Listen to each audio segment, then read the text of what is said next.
Hey guys, this is another games I've recently purchased video, and I'm not going to be showing anything that I've bought from my Games in the Wild video. I'm just going to make them two separate things because there's just too many things that I buy at thrift stores and garage sales to be putting into games I've recently purchased. I think that my games I've recently purchased, I'm going to lean more towards talking about the games and my opinion on them, like a mini review for each one, than just saying how much I paid for it and where I got it and stuff like that. So let me get started with the PlayStation 3 games that I got. The first one I got was Uncharted, and I did play the second one first, but that's what made me go back and get this one because the second one was so good. Platforming and action and shooting, a little more shooting, but it's all meshed together into this like perfect blend of platformer, action, adventure, and shooter. It's most definitely my favorite game that's combined those three, and I know there's not many games that combine them, but it's my favorite Tomb Raider-esque kind of game. Absolutely love this series, and anyone who has a PlayStation 3 should be buying both games. And it doesn't really make a difference if you play them out of order. I played out of order, and I still really enjoyed this game. A lot of surprises, just fun. I would say the length is maybe about the same as Uncharted 2, maybe a little bit shorter. Still very fun. No online though, but that doesn't matter because you can go get it used for under 20 bucks, and it's definitely worth that just for the single player experience. Next up is God of War Collection. Now, I've never played a PlayStation 2 or a PlayStation 3 God of War game. Prior to this, I did play the PSP one. That was actually my first God of War, I know. Shoot me. But I did pick this up because I wanted to play God of War 3. So I'm just getting started on God of War 1. I don't have too many impressions on it, but just let me tell you that they did a great job bringing back this series, because I did play maybe 15 minutes of God of War 1 on the PlayStation 2, but that doesn't really count. But from what I remember, compared to this game definitely does a good job of bringing back an older game and making it newer without ruining it. So I'm really digging how Sony's been pushing these, and they're making the Team Eco one and the Sly Cooper one, and I'm hoping that they'll do a Metal Gear Solid one because I really want to play those games in HD since I haven't played 1 or 3. So I hope they do that, and there's a couple other games I want Sony or maybe even Microsoft or Nintendo to do. But this is a really good idea, and I love how Sony's starting to push this more, and they're gonna make a ton of money off doing these kind of things. So go get that one if you're gonna be playing God of War 3. Next, let's move on to some of the Wii games I got. Now, I did actually buy a couple of these in my last games I've recently purchased video, but I just forgot to show them. So let me show those ones first.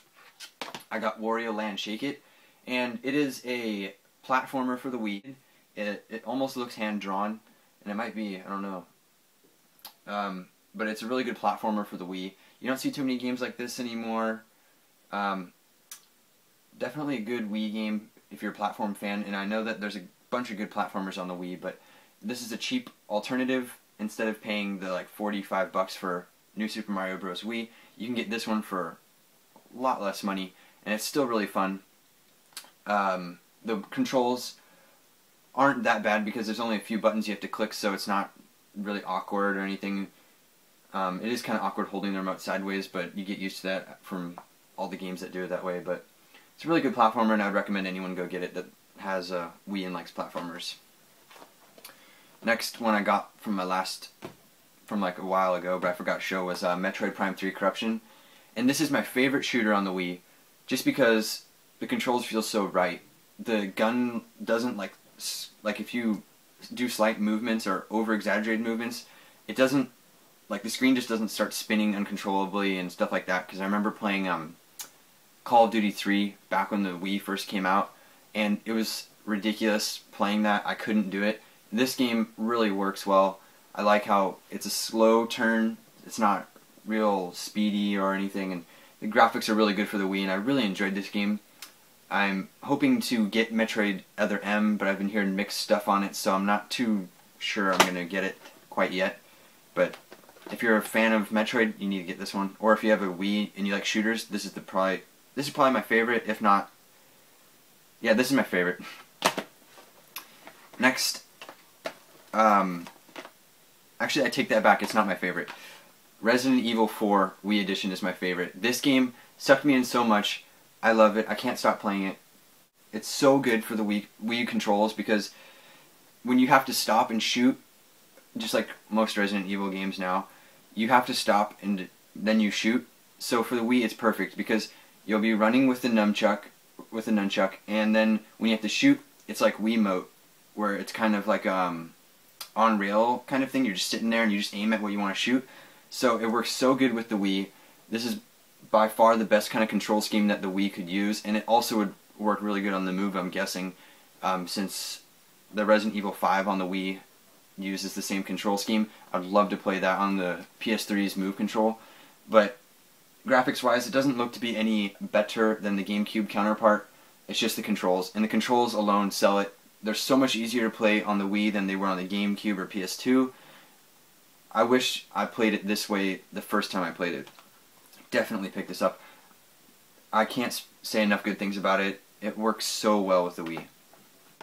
Next game I got is Mad World for the Wii. It's all black and white with red being blood and some similar like signs and stuff like that. But it's mainly black and white. It's really bloody and gory. There's a lot of executions and like crazy little ways to kill people and stuff. It's pretty fun. I did get kind of bored with it because it did get kind of repetitive after a few hours, but it's still a really good game. And the price is right now, it's under $10 I believe used, and that's definitely worth the price of admission for this game. Next one I got, which I haven't had a chance to play because Amazon was having a good sale, I just haven't had time to play it. That's Mushroom Men. I've been hearing so many great things about it and I just haven't had time to put it in. Resident Evil has been sucking so much time. Once I beat Resident Evil 4, I'm going to be playing this one, and from what I've seen on the back, it's really cool looking, it's got a really cool art style, and I'm really looking forward to playing that pretty soon, so sorry I can't give you impressions on it though. Next up, let's go to the PSP. The first game I got was Me and My Katamari.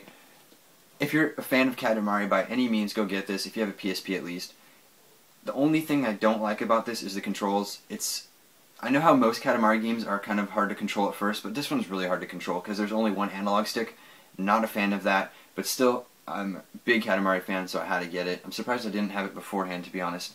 But it's a good game, and the art style works really well for the PSP. It's not bad graphics or anything because the way the art is in this game, almost any system after like the PlayStation 1 can run this perfectly. So definitely pick it up if you're a Katamari fan. Next one I got on the import front is Echochrome. I had to import this, and let me tell you, it was totally worth it. It's region free, so you can play it on any PSP.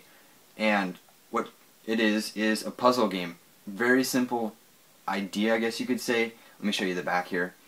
Very simple idea of you're this little character, and you have to get to like a certain part of the screen, and you just tilt the world in different angles, and like if you tilt the world in a certain angle, like let's say there's a wall here and a wall here, and if you tilt the world, then like there's only one wall. So it's hard to explain, but it's a really simple idea once you start how to play. Once you start learning to play, it's really simple, but it's very, very hard.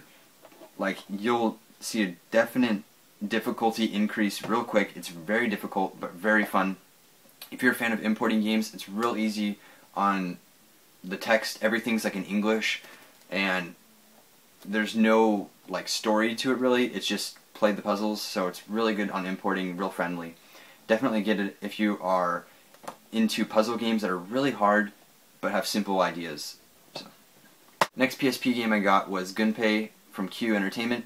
They're the guys that made Lumines, they made Every Extend Extra and Every Extend Extra Extreme, and a few other games. And this is a pretty good puzzle game. It's not as good as Lumines or Every Extend Extra, but it's still really fun. The objective is like you get these little lines that go across the screen, and you have to connect them all from one side of the screen to the other.